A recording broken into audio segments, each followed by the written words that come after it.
Hey guys, so another video. I'm attempting to do this Puerto Rican recipe. It is stuffed potatoes. I have to find the name of it. So basically I just took a whole bag of potatoes, peeled them. I think those were Brussels potatoes, and I am putting them in my Instant Pot to steam, and then I'm gonna mash them up, and basically it's just stuffed potatoes. I'm gonna go ahead and work on the meat, which I'm gonna make the same as I make my empanadas. So I'll show you what that's like. Okay, so this is my meat. I have about 1.5 pounds of ground turkey. You can select whatever ground meat you want. It can be beef, it can be chicken, it can be bison, lamb. Yes, those are available. Basically the same thing as the empanadas. I have onions, cilantro, pimento, fancy pimento peppers, which are sweet. They're not like the regular peppers. I have salt, pepper, garlic powder, and something else I can't remember. However, you can season your meat however you want to. Also, I did put garlic in here as well. Garlic and onion is a must, just like salt and pepper for my foods. So I'm just gonna go ahead and brown this. I did put oil in here. You can do olive oil, coconut oil, whatever oil you want to use. Per the recipe that my mother-in-law said, basically you will season your meat to however you want it. So she didn't give me like any seasoning tips or anything. This is just how I want it to taste for me. Yeah, so I'll show you what the next step is. Okay, so my meat is browned. I did put teriyaki sauce, or you can do soy sauce, and mustard. It's like keys to my meats. I just do not like when meat tastes like meat. I know I'm weird. Now I'm putting ketchup because I don't have any tomato paste or tomato sauce, and I love ketchup, so does my kids. So I'm just gonna mix it up. So it's not supposed to be super dry for me or super juicy. I might throw a little bit more water.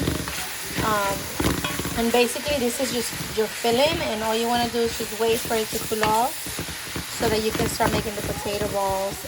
And I'm gonna show you now, once the potatoes are mashed up, what it's supposed to look like. I did put some salt on the potatoes before they steam. Okay, so I have my meat ready, and I have the potatoes. So I steamed them for 10 minutes on my Instant Pot, and then I mashed them with this masher, which is the same thing I used the other time for the yuca.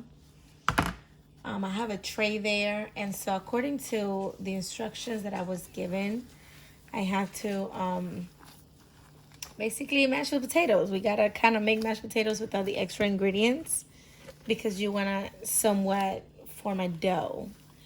I did put salt when they were steaming, just because I did not want them I don't want them to just be bland. I don't like that. And so basically now we just gotta form the balls.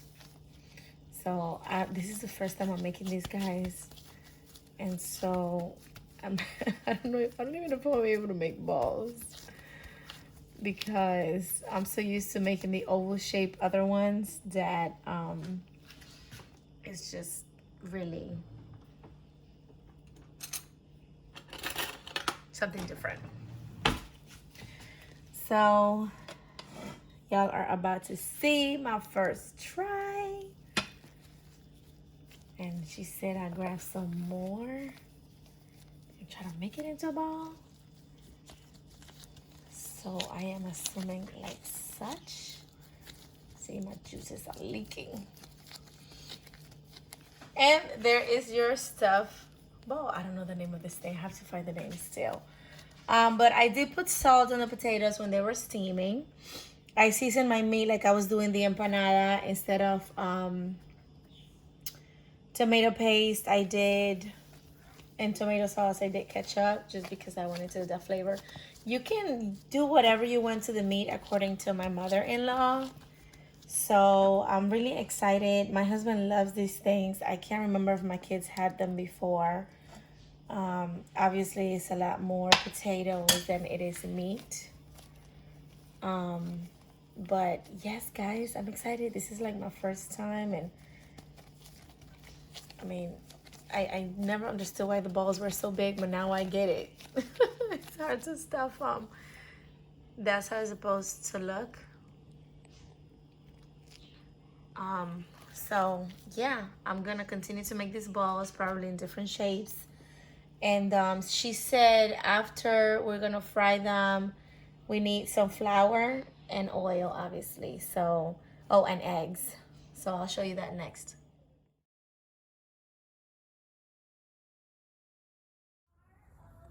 Okay, so I'm outside because as y'all know, I don't fry inside. I'm gonna start with the small balls. You have your pot with your oil. Make sure that it's hot. Per the instructions, basically you just dip it in egg. And after dipping it in egg, you have to put it in with the flour to make sure that it just kind of stays compacted together. I don't like this process, which is why I have gloves on. After you do that, you put it in the oil. So I wasn't instructed as far as like how long you have to fry them. Okay, so I wasn't instructed as like how many minutes per side, but just pretty standard. Wait until you can see it browning and then flip it. This is a slow cooking stove that I'm on, so it's gonna take a little bit longer for me, but that's kind of like what they need to be looking like. And everything is cooked already, so it's just kind of like to warm it up and put it all together. Okay, so this is what it's supposed to look like, or somewhat that way. The ones I've seen actually look whiter. I'm not sure if it's my oil or the amount of time that I put there or the egg. But this is what it looks like in the inside. Let me see if I can show you. It's supposed to look like that. Looks like this. Okay, so this one, I didn't put any flour in it. I just figured I'll do the egg, which y'all know we're gonna end up with like some fried egg compartments. Not compartments, but things in it. And so I'm gonna do the last two without anything, because I was told that I need the flour in order for them to stay together, and I think differently. So I'm gonna experiment here, since the oil will not be able to be recycled. Okay, so this one on this side was the one with the egg, and it actually looks just darker than the other ones that I made. So egg and flour, egg alone, and these don't have anything, and I like them even better. It's like the potatoes are just browning so much better without all of that than with it. I don't know if it's the residue of that's in the oil from the other ones, but basically what I did, it took me like 2 to 3 minutes to flip them, and then they were ready. And that's it, guys. Then you just, you know, eat them, and that's it.